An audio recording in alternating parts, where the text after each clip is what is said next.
Hello, it's Pat from Grow by Nature.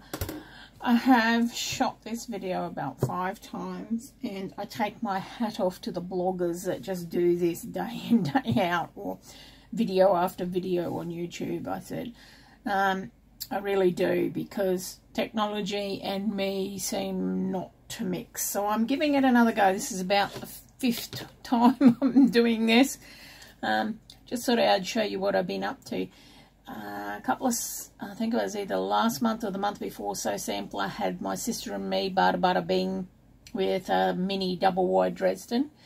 Instead of doing the pattern that they said where they join it all together and put the Dresden across 4 different colorways, I actually decided I wanted to just do the individual charm squares with the Dresden. So that's what I did. This is my first one. That's my second one. So that's what I have been up to. Actually, I quite enjoyed doing that, which was really good.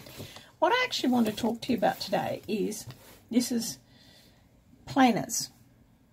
I purchased this about 2 years ago, Plan to Quilt, Quilt to Plan.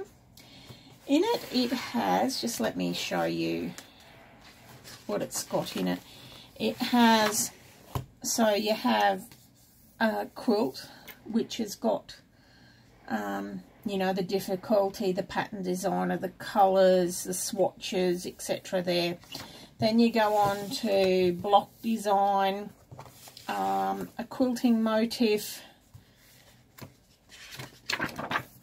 binding. I really like her, how to work out the binding. It's a great tool, algorithm, whatever you want to call it. The cost calculator, if you want to do that.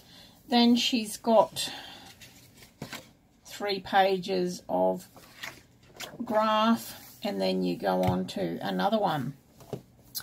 I have been using it, however, in a lot of my quilts, you'll find attached in here is a lot of like graph paper, where I've been doodling and working things out and calculating things out, and I feel as though she doesn't have quite enough. And the other thing that I found she doesn't have enough for is my swatches, because these are my fats. This is one quilt that I did.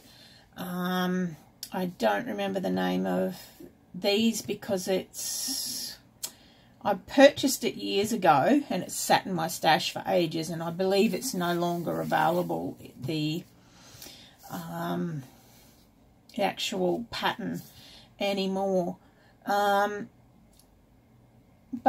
what I'm saying is, like, that was the whole lot of the swatches for a quilt. So there was not enough room back here where she had the colour swatches to put them all in. So I was sort of like looking around, and I know there are other planners available out there on the market, that this one here is not the only one. And I know many of the others have like day-to-day running. And I went, I don't want a day-to-day planner, because I own a journal and I journal day-to-day stuff separately, and I don't really want to do it in 2 places. Then I watched on YouTube Lisa Capon doing a cookbook journal. And I went, oh, bing, bing, bing, lights came on. I could do that for, I'm sure I could make it. I could do that for a quilt journal. This is what I come up with. In hindsight, 2020, I would make the covers a bit more. They're just manila folders in behind there. I think I joined 2 together, but it's still not stiff enough for me. So if I do this again, and this one's successful, I will, you know, make a stiffer cover. What I did was, because I wanted more, I'll just pull out some more swatches. Like, these is one quilt. You know, all different colour swatches. There's not enough space in the other one. I wanted more spaces for doodling, more spaces for my colour swatches, etc. like that. So what I did was, I have more blank pages in this one. Then I have the quilt. What I want, this one's going to be a Jenny Bio fabric. That's what I just showed you. So, you know, I've got the block design. there, but I've also got blank pages opposite that I can doodle and, you know, work it out in my head what I want. Have another block design. I have a quilting motif if I want it. Let me see. More designing page. Another quilting motif if I want to do a different one. Steps needed to finish. More blank pages and graph paper. This is a free downloadable from Moda blog site. This graph paper. You know, just different sorts of paper in here. I also found a crossword. I've got the binding for when I need the binding, and just notes if I want to make some notes for myself, and fabric swatches. So here I've got like fabric swatches, but opposite each fabric swatch I've also got blank pages for if I need to come all the way across, you know, backgrounds, borders, binding.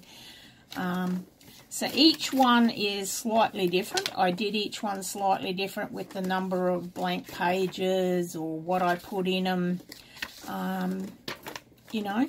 But they're basically all that. So I wanted more blank pages so that I didn't have to put,